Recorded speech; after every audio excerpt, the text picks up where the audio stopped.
إن الله وملائكته يصلون على النبي يا أيها الذين آمنوا صلوا عليه وسلموا تسليما اللهم صل على سيدنا وعلى آل سيدنا محمد ولا يصلي وسلم دائما أبدا على حبيبه وخير الخلق كلهم هو الحبيب الذي ترجى شفاعته في من هواه التحليل. پچھلی مرتبہ جمعرات کو مجلس میں آپ کو یہ عرض کر رہا تھا کہ بھائی حضور صلی اللہ علیہ وسلم ہمارے لیے دنیا آخرت دونوں جہان کی ہے بہت بڑی نعمت عظمیٰ. اور میں نے کہا تھا کہ ہم لوگوں نے حضور صلی اللہ علیہ وسلم کو دیکھا نہیں، صحابہ کرام نے بیداری میں حضور صلی اللہ علیہ وسلم کو دیکھا، زیارت کی، کئی مرتبہ زیارت کی، تو ان کو اس کی قدر تھی، ان کا دل ہی نہیں بھرتا تھا. حالانکہ ایک انسان کیسا بھی ہو جب سامنے ہو تو ایک دن، 2 دن، مہینہ، 2 مہینہ، سال، 2 سال انسان کا جی بھر جاتا ہے. لیکن صحابہ کرام رضوان اللہ اجمعین کا جی کبھی بھرا نہیں، سیر ہو ہی نہیں حضور صلی اللہ علیہ وسلم. کچھ صحابہ تو ایسے تھے، کچھ صحابہ کہ وہ صبح میں اٹھتے تھے تو کسی چیز کو دیکھنا گوارا نہیں کرتے تھے، سب سے پہلے حضور کا چہرہ دیکھتے، پھر اور چیزوں کو دیکھنا شروع کروں. تو سیدھے مسجد میں جا کر حضور صلی اللہ علیہ وسلم کی زیارت کر دی، پھر دیکھتے تھے کسی اور چیز. کتنی محبت ہوگی ان کو. ایک صحابی رضی اللہ تعالیٰ عنہ زید بن عبداللہ ابن عبد رب کہتے ہیں ان کو، عبد رب،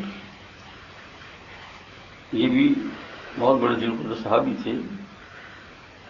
اور صحابہ جیسے عاشق ہوتے ہیں حضور صلی اللہ علیہ وسلم کے، اس طرح یہ بھی عاشق تھی. تو حضور صلی اللہ علیہ وسلم جب مرض الوفات میں یعنی آخری بیماری جو حضور صلی اللہ علیہ وسلم کی شروع ہوئی، اس کی بیمار رہے آخر میں، تو یہ صحابی رضی اللہ تعالیٰ عنہ جو ہے وہ اپنے حدیقے میں، اپنے باغیچے میں، کھجور کا باغ ہوگا، اس میں کام کر رہے تھے. ہاتھ میں زمین کی کھودنے کا کچھ آ تھا، پھاوڑا ہوتا ہے، کھودنے مشغول سے. اتنے میں کوئی آدمی باغ میں آ گیا اور کیا حضور کا وصال ہو گیا صلی اللہ علیہ وسلم. تو وہ وہیں بیٹھ گئے. اتنا دل پر جو ہے ان کی عزت پڑی، اثر پڑا. بیٹھنے کے بعد آنکھیں بند کر لی اور کہا یا اللہ، اس آنکھ سے میں حضور کی زیارت کرتا تھا، اب مجھے کسی کو دیکھنے کی ضرورت نہیں، میری دعا تو قبول کر لے. وہ میری بینائی تو لے گئی. تو کہتے اسی وقت ان کی بینائی چلی گئی، آنکھ سے اندھے ہو گئے. کتنا عشق تھا حضور صلی اللہ علیہ وسلم، کتنا عشق. اور جس دن حضور کا وصال ہوا اس دن تو صحابہ کرام جو ہے دیوانے جیسے ہو گئے تھے. بڑے بڑے صحابہ جن کی عقلیں مشہور تھی، مثلا حضرت عمر رضی اللہ تعالیٰ عنہ بہت ہی مضبوط قوی، لیکن جو حضور صلی اللہ علیہ وسلم کی وفات کی خبر سنی تو ان کی عقل جاتی رہی تھوڑی دیر کے لیے. تو کیا بولنا کیا نہیں بولنا ہے ان کو پتہ ہی نہیں. عثمان رضی اللہ تعالیٰ عنہ کی اس حال میں، عثمان رضی اللہ تعالیٰ عنہ ایک جگہ پر بیٹھے ہوئے ہیں، کچھ صحابہ گزرتے ہیں، سلام کرتے ہیں، وہ جواب ہی نہیں دیتے. پھر بعضوں نے کہا بھی عثمان کا، عثمان کو بھاگ ہی کہا، ہوش ہی نہیں، ہوش اڑ گئے. جاتے تھے سلام کو جواب نہیں. حضرت عمر رضی اللہ تعالیٰ عنہ تلوار لے کر آ گئے. جس نے یہ کہا کہ حضور کا وصال ہو گیا گردن اڑا دوں گا. کتنا ان کے اوپر یہ نظر پڑی تھی. عورتوں کا عجیب حال ہے گھروں کے اندر، مردوں کا عجیب حال ہے، صحابیہ عورتوں کا عجیب حال ہے. کوئی چادر اوڑھ کر سو گئی، کوئی کیا کیا، کوئی کس طریقے سے کیا. تو حضرت بکر رضی اللہ تعالیٰ عنہ نے حضرت عمر رضی اللہ تعالیٰ عنہ کو سنبھالا، اس وقت بھی عمر بیٹھ جاؤ، ایسی بات نہیں کرو. پھر انہوں نے وہاں ایک تقریر بھی کی وہ صدیق رضی اللہ تعالیٰ عنہ. تو یہ کتنا عشق تھا. ایک صحابی رضی اللہ تعالیٰ عنہ میدان کارزار میں جو ہے وہ زخمی ہو گئے تھے، خون سارا نکل چکا تھا، بہت کمزور، لذیذ، ناغیر، اور کوئی بچنے کی امید نہیں تھی، بہت جگہ پر زخم بھی لگے تھے. تو ایک صحابی ان کے پاس گئے اور کہا کہ کوئی چیز کی تمنا ہے، پانی وغیرہ جو وہ خدمت کروں میں، تمہاری اگر کسی چیز کی تمنا ہے تو انہوں نے آنکھ اونچی کر کے کہا کہ تمنا ایک ہے، شاید تم پوری نہ کر سکو، کیونکہ یہ گھیراؤ میدان بہت بڑا ہے، حضور پتہ نہیں کہاں ہوں گے۔ اور دوسرے صحابہ کی زخمی تھی، کہا کہ مجھے آخری وقتوں میں حضور صلی اللہ علیہ وسلم کی دیدار کی تمنا ہے، دیکھ لوں ایک نظر سے، یہی دل کی حسرت، یہی آرزو ہے میرے دل کی کہ مروں تو تیرے قدم کے نیچے۔ تو وہ صحابی رضی اللہ تعالیٰ عنہ طاقتور تھے، انہوں نے جب یہ سنا تو اس صحابی کو فوراً اٹھا لیا، اٹھا کر لے کر جلدی جلدی جلدی جلدی گئے جہاں حضور صلی اللہ علیہ وسلم کینٹ میں تھے، وہاں جا کر ان کو رکھا۔ حضور صلی اللہ علیہ وسلم سے کیا بات ہے؟ تو کہا کہ میں ان کے پاس گیا تو یہی کہہ رہے تھے کہ میں حضور کی زیارت کروں، تو آپ صلی اللہ علیہ وسلم تشریف لائے، وہاں اس کو دیکھا تو ان کے اندر قوت اور طاقت ذرا سی آ گئی، اور جیسے ہی حضور صلی اللہ علیہ وسلم کو دیکھا اسی وقت وہ اشار ہو گیا ان کا، وہی دیکھتے ہی بس دیکھا، زیارت کی، کتنا بڑا اچھا خاتمہ ہے، لیکن یہ بھی دیکھنا ہے عشق کتنا بڑا ہے، یہ حسرت یہی آ گئی۔ میرے بھائی جو آ گئی بات سنی کہنے کی بات، تو اب کیا تمہارے وہ میرے لیے دیکھو بہت پچھتانا پڑے گا اگر حضور صلی اللہ علیہ وسلم کی دولت کی اگر ہم نے اس دنیا میں قدر نہیں کی تو بہت پچھتانا پڑے گا، بہت پچھتانا پڑے گا۔ ہم نے کیا قدر کی اپنے دل سے پوچھو، علم تو بہت ہی اب سب جانتے ہیں، اس لیے تو میں نے کہا تھا کہ خواجہ اجمیری رحمۃ اللہ علیہ شاید کبھی نہیں کہا تھا 20 سال کے بعد انگلیوں میں خلال کرنا بھول گئے، سنت چھوٹ گئی تو بے ہوش ہو گئے، یہ تھے اولیاء کرام۔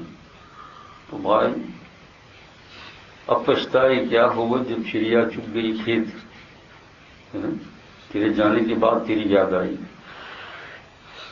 جب ہم مر جائیں گے پھر پچھتائیں گے تو کچھ نہیں، آج اس کی قدر کر لو، اس نعمت کی بہت بڑی قدر کرنے کی صورت یہ ہے کہ آپ کی اتباع میں لگ جاؤ، سنتوں کو تلاش کر کر کے، اس میں ذرا بھی آگے پیچھے نہ ہٹو، چاہے دنیا کے اندر آپ کو سنت کے خلاف کتنا ہی مزین لگتا ہو۔ یہ تو ایسا ہے وزین لهم الشیطان اعمالهم، شیطان نے حضور کے خلاف کے اعمالوں کو مزین کر کے بتایا ہے، وزین لهم الشیطان اعمالهم۔ حضور کا جو سنت جو عمل ہے دوسری طرف جانے میں ہمارا نفس کیسا بھی اس کی مخالفت کرے، اس کی مخالفت کر دیں، یہ قدر حضور صلی اللہ علیہ وسلم، اور ڈھونڈ کر سنت جتنی بھی یاد ہو سکے اتنی کرتے جاؤ، انشاءاللہ کرتے جاؤ گے تو یہ سنت تو کچھ اس کے لیے تو کچھ خرچ بھی نہیں کرنا پڑتا ہے، لیکن یہ ہے کہ ذوق اور شوق ہو، ذوق اور شوق۔ دنیا کے اندر دیکھو بعض لوگ بار بار عاشق ہو جاتے ہیں تو ایسے ہی کرتے ہیں، بال بھی ایسے ہی رکھتے ہیں، کوئی داڑھی اتنی رکھواتا ہے، فلاں کٹ اور فلاں کٹ اور فلاں کٹ۔ ہمارے لیے جو ہے حضور صلی اللہ علیہ وسلم اس کی قدر اخلاص کے ساتھ درود پڑھو، نہایت اخلاص کے ساتھ، کوئی دن خالی نہ جائے جس میں ہمارا درود ایک معین طور پر نہ ہو وجہ کریم کے اوپر ہے۔ صلی یا ربی علی راس فریق الناس منہ للخلق امان بزمان الباس، اللہ رحمت بیز اس رسول کریم صلی اللہ علیہ وسلم کہ اس سے جو ہے لوگ جو ہے جب مشکل میں پڑ جائیں گے تو اس سے ان کو دیکھ کر خوف بھی چلا جائے گا، لیکن حضور سے رابطہ ہوگا تو۔ صلی یا ربی علی راس فریق الناس، اور اس کے بہت سارے شواہد موجود ہیں، قیامت تک جو بھی کرے گا یہ سمجھ پائے گا۔ بزرگوں کے متعلق یہاں بھی سنا، ایک بزرگ بہت بیمار ہو گئے،